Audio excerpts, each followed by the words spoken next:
I'm an introvert, so I have no problem at all of being alone. I thrive on that. As a chef in a restaurant environment that is very hectic and that is driven by noise, is very challenging at times.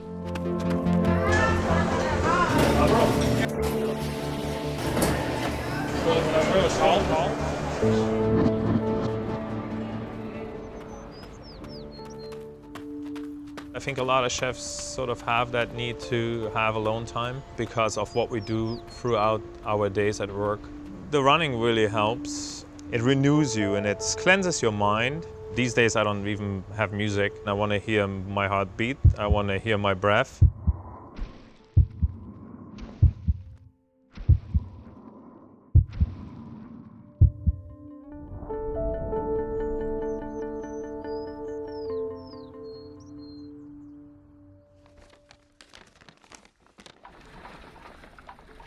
I think really what makes a chef is being open and interested to other people's culture. That is, I think, how you really get to relate with people.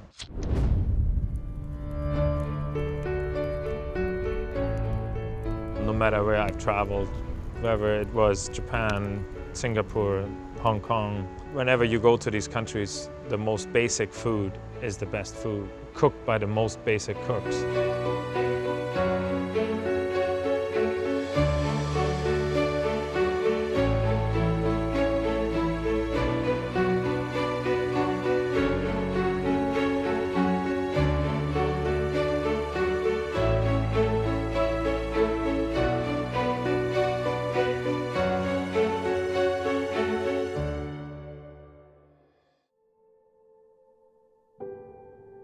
I've had this early need and desire to really go and see the world.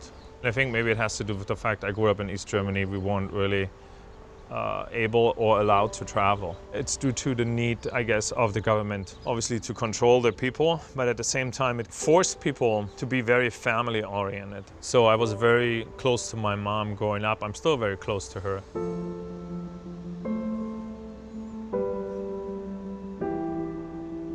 My mom was working full-time, raising 2 children on her own. There was a lot of last-minute calls where she would have to be called in. She would have to work sometimes at night. There were definitely some rough patches with me growing up. Wanting to be around her when she was at home made me go into the kitchen, and at some point she would just say, you know what, you're already here, you might as well make yourself useful.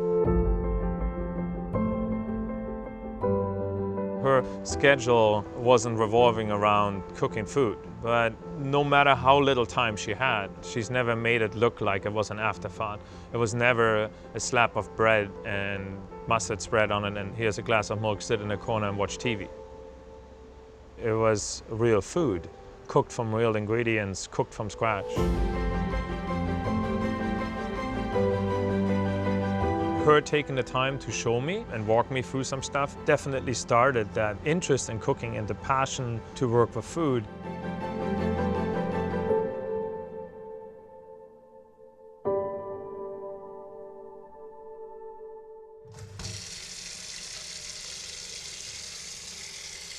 To this day, when I see my mom and I go home, we have mama's food. My mom knows exactly what that is and what ingredients that entails. So it's a breaded pork chop or breaded pork loin, boiled potatoes, and peas and carrots. My mom would fry pork chops, wrap it in tin foil, and then take it to the beach and we would eat them cold. Those are some of my fondest memories. I don't think there's anything better for a kid to sit on a towel, being exhausted from being in the water for the last 2 hours and eating cold pork chops. So when I recreated this dish, I thought about the impact my mom had on my life. Whether it is my cooking career, her encouraging me to pursue this and teaching me the basic things. And no matter how simple the dish is, there is an intricacy to it that needs to be respected. And I'm really striving to use the right spices, the right ingredients, the right method to recreate that flavor that I would get when I was a child.